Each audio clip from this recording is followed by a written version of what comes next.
and care for, so that we continue to be a healthy home, continue to be a faithful place to live out our life of discipleship, to encourage each other to grow in faith, to support each other in our faith walks, and to share with others this invitation to be a part of God's family. So this morning, as we're looking at the idea of home, we're looking at the theme of home as a place of belonging, a place of belonging.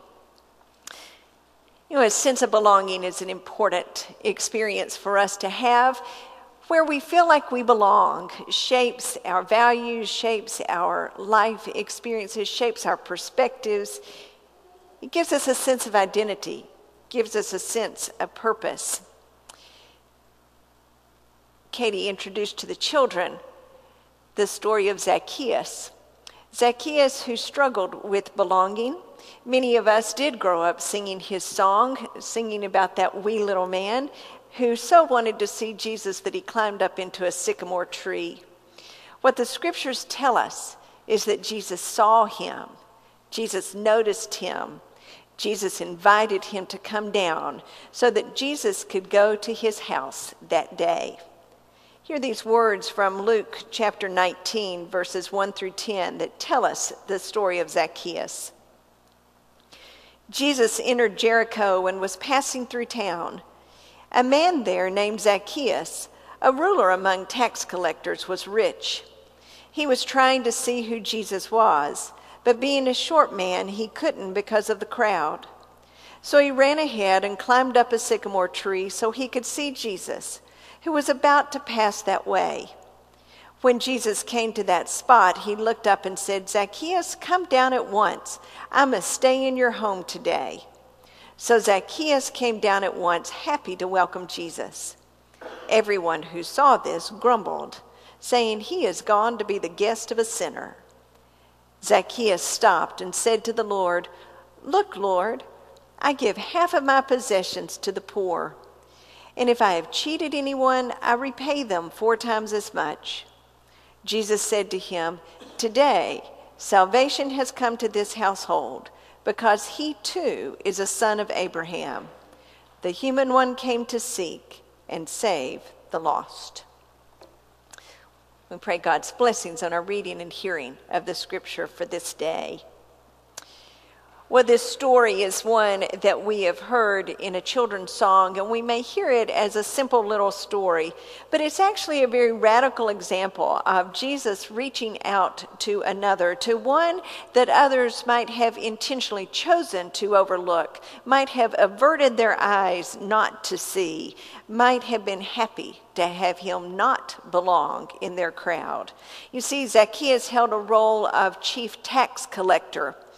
What that means is that he made his profit off of the people in the community, and he did it by charging over and above what was required for them to pay.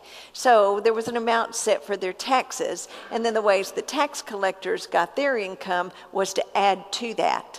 So whatever he could squeeze out of the people was what he was able to profit from. That's what he was able to get. So he would try to make that be the most he could if he were doing that in a self-serving kind of way. It certainly seems that the assumption was that that was how he worked and how he operated. And as a chief tax collector, he would have supervised other tax collectors in the region. And there seems to be a sense that he probably was encouraging them to do the same. So when Zacchaeus was up in the tree, there are those in the crowd who would have hoped he would not have been seen, that he would have been overlooked, would have been skipped, that Jesus would have gone on and never called Zacchaeus by name. For Jesus to notice him, to stop and see him, to speak to him, to initiate contact with him, certainly was not what was expected behavior. When I was reading about Zacchaeus and thinking about his story and what that might be like, I found myself reflecting on a story that one of the children brought up in children's time. It's a story that actually happened here in Johnson City but got picked up by the national news. It's about a buddy bench. about a student here in Johnson City who decided that he wanted to see and to help others see those that might be missed, might not be noticed. So I invite you to watch the screen to hear his story. It was about 3 or 4 kids that could sit on it at once. Walk over, ask them if you want to play with them, walk, talk, whatever.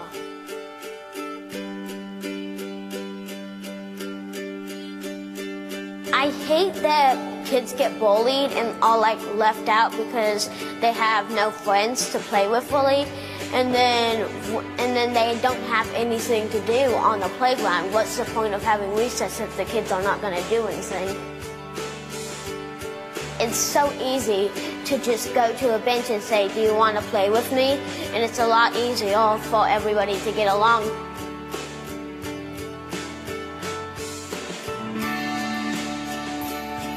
He had all the materials. He had how it would be used, what the children's responsibilities would be. And he's in 4th grade. I just love that people care about making a difference on the playground.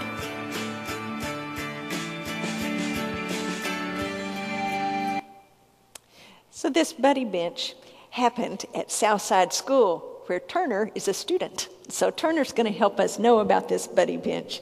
Turner, what did you do to make sure that the buddy bench worked?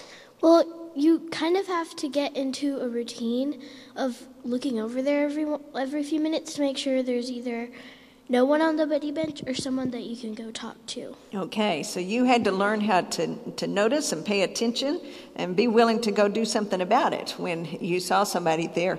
Why do you think it's important to have a buddy bench at Southside? Well, it doesn't feel good more on a personal level than not just having anyone to play with. And the buddy bench makes sure that no one has to have that happen to them. And it's actually so successful that they put another one on the playground for the smaller kids at Southside. All right, so there are now 2 buddy benches at Southside. All right, thank you for sharing about that with us. Would you thank Turner for helping us out? Thank you. So this buddy bench made me think about that there are times that we choose not to see. We choose not to have somebody belong. But equally as strong is our ability to choose to be those who notice, to say, oh, there's someone who needs an invitation, needs my intentional awareness. I love that when Turner and I were talking about this, she said, I had to learn to look over there. I had to learn to see who was on the bench. I had to learn to go over and take the time and invite them to come and be a part of playing with us. Belonging, seeing again, willing to risk inclusion, noticing the one who might be, maybe accidentally, but maybe even sometimes intentionally left out. Belonging takes being intentional in our noticing, in seeing those who are around us, and being willing to risk inclusion. Well, here's the other part of belonging. Belonging also involves trust. Now, I want to share with you what I mean by that. For us to practice belonging, we have to trust that we have our own place in the circle. We have to trust that we have our own place in the circle. And we have to trust that the circle is big enough to include another. We have to trust that the circle's big enough to include another. Now, what made me think about that was the response of the crowd. When Jesus calls to Zacchaeus, did you notice what they do? They don't cheer, they don't rejoice, they grumble. They grumble. And it made me reflect on all of the times in the ministry of Jesus that Jesus reaches out with love, with grace, with mercy, reaches out to include someone, reaches out to call them by name, reaches out to establish a relationship, and those around him grumble. It's also true about the stories he tells. Think about the parable of the prodigal son. When the younger son comes home, the older son is so busy sulking and so busy grumbling that he can't rejoice that his brother has returned. Think about the parable of the workers in the vineyard. It's a parable where the laborers have been promised compensation for the day, and they all receive exactly what they've been promised. But there are some who came late, and they seem to get more than the others feel like they deserve. And so instead of rejoicing at this generosity of the master, there's this grumbling about something wasn't fair. You gave them extra. They have too much. Somehow we haven't been appreciated. I think the crowd grumbling about Zacchaeus, we can sometimes say is justifiable if we say, well, he wasn't very sympathetic anyway. There was something about him that was not doing what he ought to do, that was taking advantage of others. But Jesus won't let it go at that. And he won't let it go for the crowd either. He turns to Zacchaeus and turns to the crowd and says, this one is a son of Abraham. And he puts Zacchaeus on equal footing, equal standing with that crowd who know themselves as sons and daughters of Abraham. And Jesus very carefully says, and Zacchaeus is too. And Zacchaeus is too. There's room beyond your grumbling, Jesus seems to say, for Zacchaeus to be in this circle as well. Rabbi Harold Kushner is best known for writing a book called When Bad Things Happen to Good People. He wrote another little book that I love even more, and it's called How Good Do We Have to Be? How good do we have to be?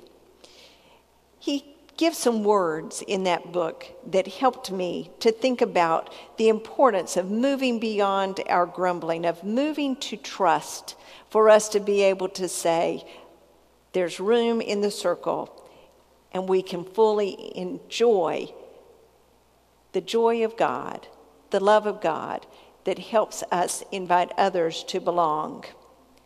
You see, Kushner says it like this. He says our biggest fear is that there is not enough love to go around. That there's not enough love to go around. So he says that means we're afraid that if love is shown to another, then somehow it means it's been taken away from me.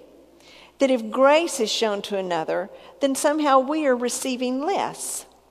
That means that it's very difficult then for us to rejoice in another's success, to be happy in their joy, to be confident in our own place in the circle of God's love, and to invite others to belong, because we're afraid that if we do so, we will risk losing our own place and position.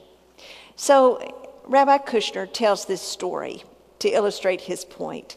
He says, one day there was a man in a community named Reb Isaac, who was known for his wealth, known for his faithfulness, known for his leadership, known for his wisdom.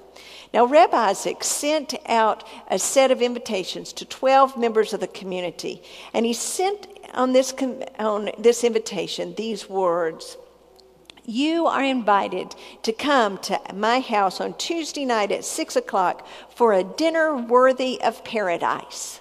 For a dinner worthy of paradise. Well, these 12 community members could hardly believe it, and were so excited. And of course, we're thrilled to attend this wonderful event. So when they got to Reb Isaac's house and they walked into the dining room, they found there a table that was elegantly set, that had dishes and glasses and the best silver. Reb Isaac sat down with his guest, and when he sat down, the servant came and brought to him a roll, fresh baked bread, a roll that he offered a blessing over. And then the servant brought to him a bowl of soup, but none for the guest. Well, Reb Isaac began to eat his soup and his bread and to say, this is the best soup I've ever had. This is such a delicious way to start this meal. I've never tasted anything so wonderful. Well, the guests were a little puzzled. Why weren't they being served as well? But Reb Isaac just continued to eat. And then Reb Isaac finished that course of his meal, and the servant came and took it away and returned with a beautiful plate of meat and vegetables. But again, nothing for the guests. So Reb Isaac continued eating, saying, "Oh, this is so good. Oh, I wish that you could have some of this too. This is just wonderful. This is so tasty. I love it." Finally, one of the invited guests just blurted out. He just couldn't help himself. And he said, "Reb Isaac, I don't understand. Have you brought us here just to mock us? We were invited for a dinner worthy of paradise. But you alone are getting to eat this meal, and we only get to watch you enjoy it. What are you doing? Why are you doing this to us?" Reb Isaac smiled and said, "A meal worthy of paradise indeed. What did you think it would be? Is paradise a famous restaurant? Is paradise somewhere where one just wants to go to get good food and wine? No, paradise is a place where people love each other and love each other enough to take pleasure in another person's happiness. Paradise is any place where you can see your neighbor being successful and not envy him for it. Paradise is a place where people know that the truly important things in life are present in such abundance that there is plenty for everyone. We don't have to snatch them away from our neighbor. And now," he said, "if we've all learned that lesson, I'll have your dinner brought out for you." Well, following telling this folk tale, Rabbi Kushner draws these conclusions. Paradise was within their reach. All they had to do was love each other enough to take pleasure in each other's success, instead of believing that the other's success came at their expense. All they had to do was understand that love is not like a bank account that is depleted as it is given away, where every dollar of love can only be spent once. Love is not like a buffet, where the person in front of you threatens to take too much and leave too little for you. Love is like a muscle. The more it is exercised today, the more it can be used tomorrow. Parents who love one child don't run out of love. They are practicing loving and will be better at it when it comes to loving their other children. Whenever we give away our love, God replenishes it so that we become the channel of His love flowing to all His children, a channel that never runs dry.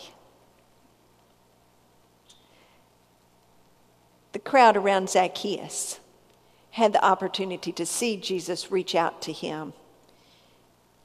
They had the opportunity to see Jesus provide for Zacchaeus a sense of belonging, an experience of wholeness and healing that was so deep that Jesus says, "Today, salvation has come to Zacchaeus and his household."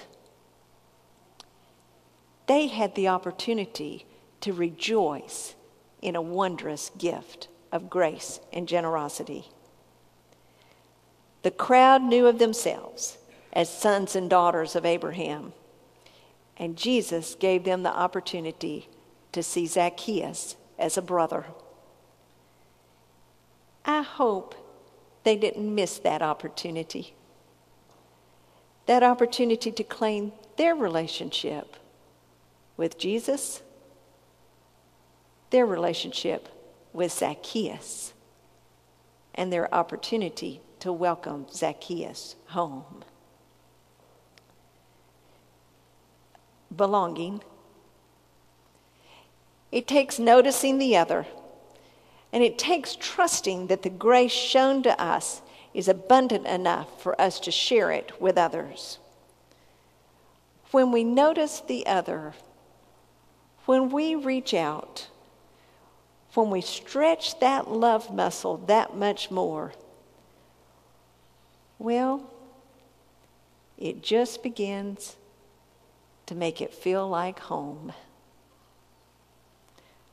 Thanks be to God for the gift of belonging. Thanks be to God for the love that brings us home.